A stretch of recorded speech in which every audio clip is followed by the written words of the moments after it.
छत्तीसगढ़ कोयला ढुलाई घोटाला में ईडी ने कोर्ट में अधूरा चालान प्रस्तुत किया। सवाल उठता है कि क्या सौम्या चौरसिया जांच एजेंसी ईडी को भी छका ले जाएगी। मित्रों, नमस्कार, जय जोहार। हमारे नवोत्थान यूट्यूब चैनल में आपका स्वागत है। देश और दुनिया में चर्चित छत्तीसगढ़ के कोयला ढुलाई घोटाले में ईडी यानी प्रवर्तन निदेशालय ने राजधानी रायपुर की विशेष अदालत में अधूरा चालान प्रस्तुत किया है। राजनीतिक रूप से चर्चित इस हाई प्रोफाइल ढुलाई घोटाले की सूत्रधार मुख्यमंत्री भूपेश बघेल के कार्यालय की उप सचिव सौम्या चौरसिया हैं। छत्तीसगढ़ में इन दिनों ईडी के छापों का मौसम चल रहा है। ईडी ने कल फिर से छापेमारी की है। उसने प्रदेश में 3 विधायक, प्रदेश कांग्रेस के कोषाध्यक्ष, प्रदेश कांग्रेस प्रवक्ता, खनिज विकास निगम और सन्निर्माण कर्मकांड मंडल के अध्यक्ष सहित कई कांग्रेसी पदाधिकारियों की दबिश दी है। दैनिक पत्रिका ने सूत्रों के हवाले से कहा है कि वसूली की रकम चंदे के रूप में भेजने जाने के साक्ष्य मिलने के बाद यह कार्रवाई की गई। इस प्रकरण में अभी तक आईएएस समेत 9 लोग जेल में बंद हैं। पूरे प्रकरण में ईडी ने अभी तक प्रकरण की सूत्रधार उप सचिव सौम्या चौरसिया और प्रमुख कड़ी कोयला व्यापारी सूर्यकांत तिवारी की मात्र 17.48 करोड़ की बेईमानी संपत्ति को स्थायी रूप से कुर्क किया है। पूरा मामला 170 करोड़ का माना जा रहा है। इस खबर में रुचि लेने वाले ये तमाम बातें पहले से जानते हैं, लेकिन आज हम चर्चा करने वाले हैं कि वास्तव में ईडी ने कोर्ट में चालान ही अधूरा प्रस्तुत किया है। बाकी प्रकरण अभी न्यायालय में है, तो कहीं जाइएगा नहीं, हम तुरंत उपस्थित होते हैं।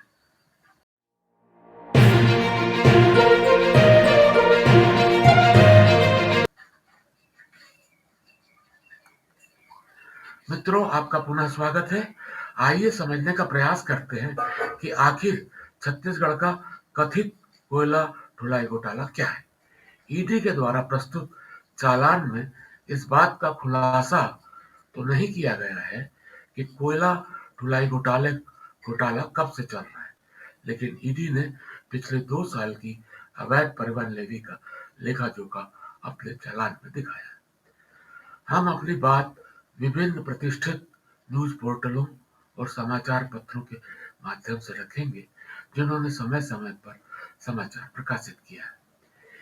ईटीवी की रिपोर्ट है कि इस घोटाले का पहला खुलासा आयकर विभाग ने पिछले साल जून में यानी 2022 में छत्तीसगढ़ में छापेमारी के बाद किया था कि प्रदेश में 100 करोड़ से ज्यादा का कथित हवाला रैकेट संचालित है।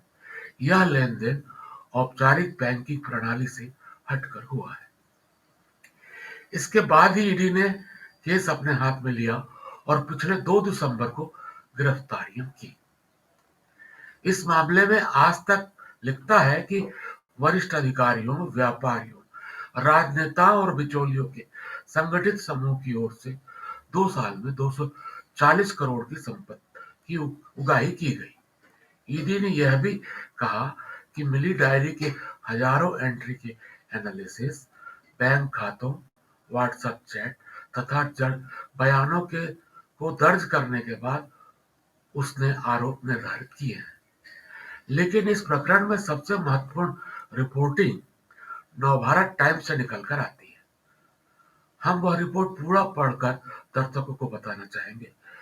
रिपोर्ट पुलिसिया भाषा में है, फिर भी पढ़ते हैं।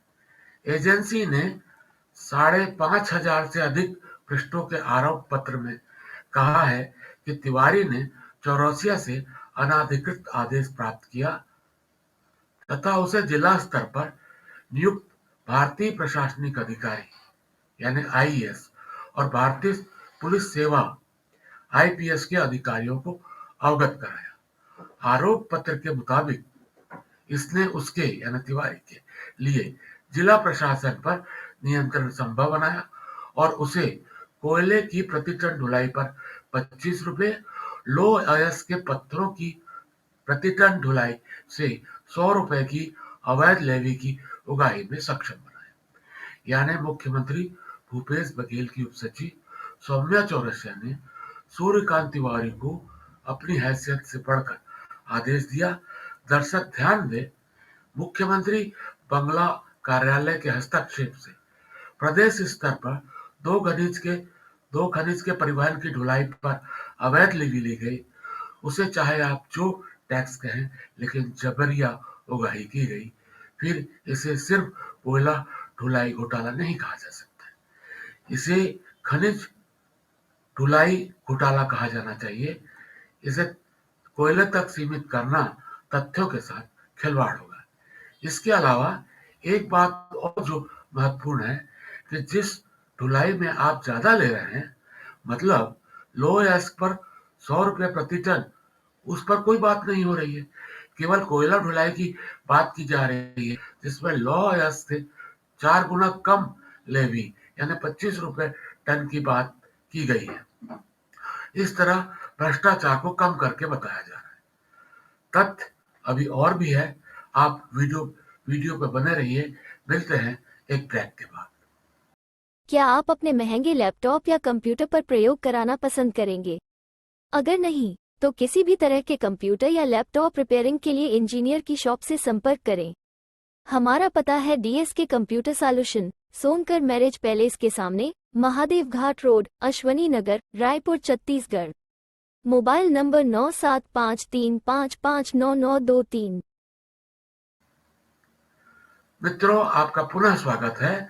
हम बात कर रहे थे कि मुख्यमंत्री बघेल के कार्यालय की उप सचिव सौम्या चौरसिया के सीधा हस्तक्षेप से प्रदेश में 2 खनिज कोयला और लो एस की ढुलाई पर क्रमशः 25 रुपए और 100 रुपए प्रति टन अवैध ढुलाई ली गई। इस प्रकरण में एक और नाटकीय परिवर्तन देखने को मिला है। पहले ईडी ने अधिकारियों और व्यापारियों की गिरफ्तारी के समय में 2 साल में 240 करोड़ की उगाही की बात की थी। उसे बाद में 500 करोड़ कहने लगे और चालान जब पेश किया गया तो मामले को 150 करोड़ बताया। इस पर बचाव पक्ष के वकील की टिप्पणी भी मजेदार है। उन्होंने कहा कि गिरफ्तारी के बाद हर रिमांड आवेदन में ईडी 500 करोड़ का हवाला दे रही थी। अब चार्जशीट में बता रही कि करीब 150 करोड़ का घोटाला है। आखिर 350 करोड़ का घोटाला कहाँ गया? चलिए, ये तो न्यायालय में है और न्याय का मामला है, इस बात पर बात करना उचित नहीं है। लेकिन आप चार्जशीट में चाहे 150 करोड़ बताएं या 500 करोड़ बताएं, लेकिन कम से कम इतना तो बताइए कि आपके बताए गए 150 करोड़ में कितनी उगाही कोयले घोटाले से और कितनी उगाही आयरन ओर के घोटाले से की गई है। कहीं ऐसा तो नहीं कि आप केवल कोयले की उगाही दिखाकर केस बना रहे हैं और बड़ा आंकड़ा आयरन और पत्थर की ढुलाई का छिपा रहे हैं। हमेशा आर्थिक और व्यापारिक लेखा जोखा बिना ब्रेकेज के अधूरा ही माना जाएगा। यह तो गोलमाल आंकड़ेबाजी हो गई भाई। अब सवाल उठता है कि क्या ईडी के अधिकारी अक्षम हैं, जिन्हें प्रकरण में हुए घोटाले की गणना तक नहीं करनी आती, या बात कुछ और है? हम तो यही कहना चाहते हैं कि इस प्रकरण के मुख्य सूत्रधार Saumya Chaurasia deputy collector grade की हैं और वे IAS IPS पर भारी पड़ी हैं, जिसकी गवाही स्वयं ईडी का चालान दे रहा है। तो क्या सौम्या चौरसिया ईडी जैसी केंद्रीय जांच एजेंसी को भी छका ले जाएंगी? इस वीडियो में बस इतना ही। मिलते हैं अगले अंक में। स्वस्थ रहिए, मस्त रहिए। नमस्कार, जय जवाहर।